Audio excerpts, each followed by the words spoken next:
how many? Because that's all I ate. Spices, 10. how many? 10. 10? Yeah. And if you, What are you going to do? 10 minutes. Yeah. All right, that's Are you good. out of your mind? Are you out of your mind? The conversation had nothing to do with you. I'm talking about you, you little. That's what I'm talking about. You're disrespectful as a.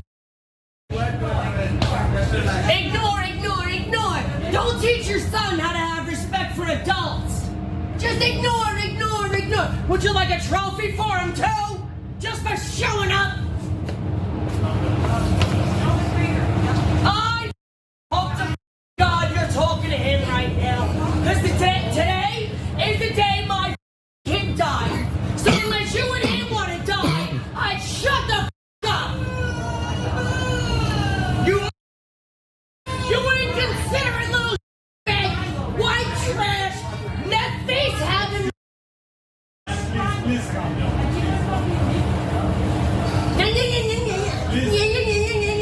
Keep picking your face while you're smoking, fracking, and doing your meth.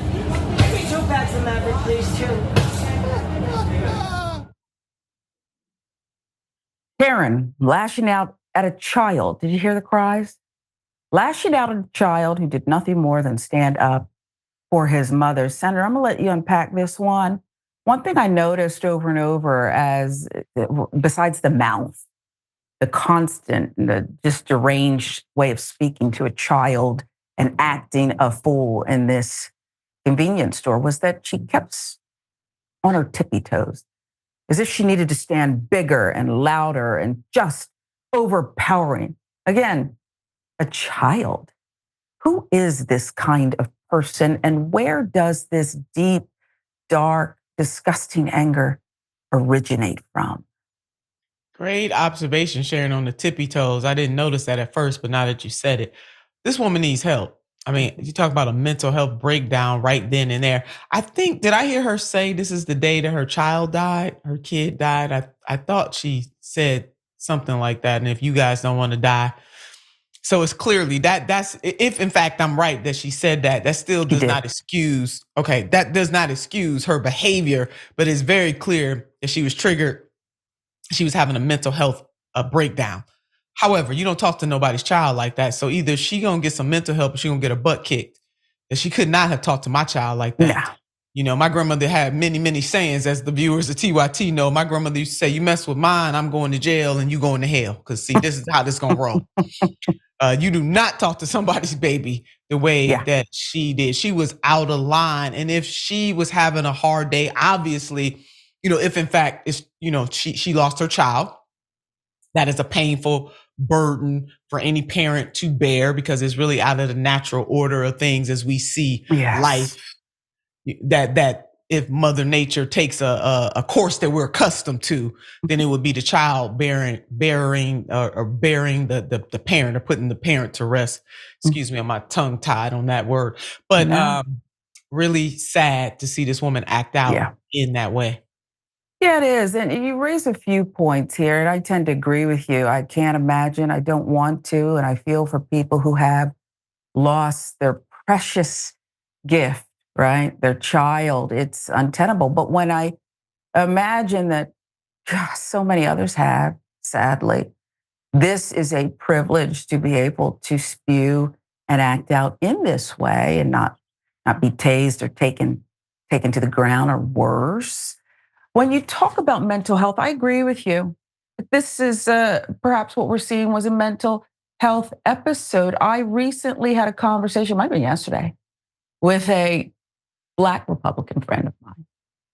And he said he does not consider whether the people he deals with, white people, are racist. And he just does us no good to even speculate or entertain it. It's an affliction. And it's all about the transaction. How can you help me? And so what he's suggesting is great empathy for people like this. I couldn't wait to bring that up with you because I need you to, pontificate. Well, Sharon, you can pontificate with the best of us. We're very good at that together.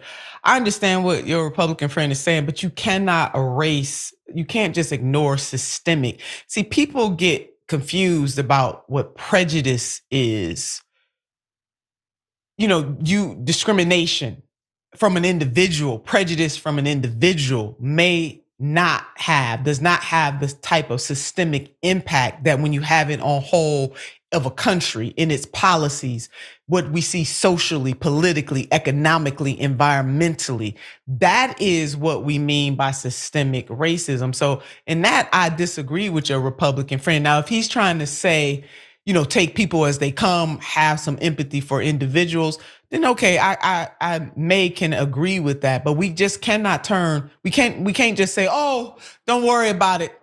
No, we have to worry about systemic racism and the impact that it has, and especially anti-Black racism, because it still is permeating to this day. There's a reason why Trump named, going back to that story, Africa first, which is a continent, Donald J. Trump, just in case. And I'm sorry, Sharon, but he talked about the damn wall. Africans from the 52 or so countries on the continent, they not jumping the wall, bro. No. So that wall, he was just complaining all kinds I'm sorry on this segment, just to go back to him, but it just made me think. Yeah. That, well, it doesn't have to be accurate. Yeah, right? you right, because he's just saying Africa and Asia, they not jumping walls, bro. So it's you cannot ignore systems that barrel down on people generation after generation. Now, that does not mean that we can't have some sympathy and or empathy for certain people who at times we may or may not agree with from a policy perspective. So if that is where he's coming from, I get that, and I can say, okay, I might be able to do that from time to time, but we cannot ignore systemic racism and oppression. Just cannot. Not when the policies are built on this way of thinking and this affliction, right? If you're acting upon it, it's one thing if you want to be in your home and this is what you believe. But once you don't allow me to achieve, you're blocking me. Like, what are these? The best are linebackers the blockers? Senator Turner? I think so. What do they do? That's the O-line, right? The linebackers. Yeah. Okay. Yeah. I used to know football. Once you're doing that and preventing me from just trying to score a win in this life, come on. We have to deal with it, don't we? We have to deal with it. We have to deal with it. So sad for that. By the way, he was the one. Me too. But my Republican friend was the one pontificating. I like the way you kind of just shaped it and made us think, okay? He brought it right back home.